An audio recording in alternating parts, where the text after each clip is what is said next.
Hello guys, welcome to my YouTube channel, Aksyo TV. So yun, bago ang lahat, maraming salamat sa mga nagsusubscribe sa channel kong ito.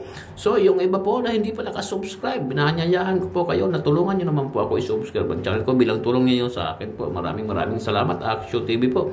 So yun, diretso na tayo sa video at bibigyan natin ng reaction at komento ang mapapanood natin. Let's go!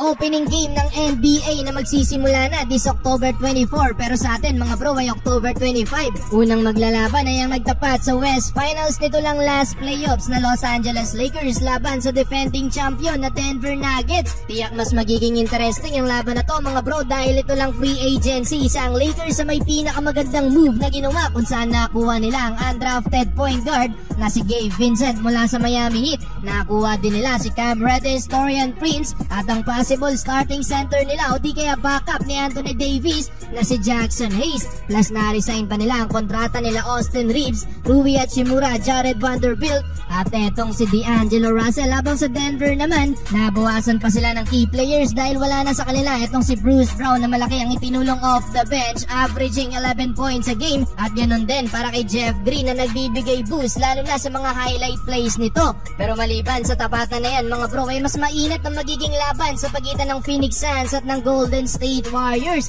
Hindi pa man nagsisimula ang season, isa na ang Phoenix Suns sa paboritong manalo ng kampyonato matapos nilang makuha ang legit scorer na si Bradley Beal, at ang report mga bro ay si Beal ang magiging starting point guard ng team. Nakuha din nila sa free agency ang 7'2" forward na si Bol Bol at ang best friend ni Kevin Durant sa Brooklyn na ngayon magbabalik teammate niya na si Yuta Watanabe, habang magandang dagdag din sa outside threat etong veteran na si Eric Gordon. Magiging interesting naman ang lineup ngayon ng Golden State Warriors sa bago nilang player na si point guard Chris Paul. As of now, hindi pa malinaw kung ano nga ba ang magiging role ni CP3 sa team. Maagang revenge game din to para kay Paul dahil former team niya agad ang kanyang makakalaban. Pero maliban kay CP3, nakuha din ng Warriors atong si Darius Saric at may dalawang bagong rookies na sila Brandon Projemski at ang high flyer 6'10" forward at sinasabing magiging collab city ni Paul sa Warriors na si Trayce Jackson Davis. Well, inilabas na din ang schedule para sa Christmas Day kung saan maghaharap naman ang Milwaukee Bucks at ang New York Knicks. Makakaharap din ang Philly, ang Miami Heat. Maghaharap din ang Dallas Mavericks at Phoenix Suns. Kyrie versus Durant,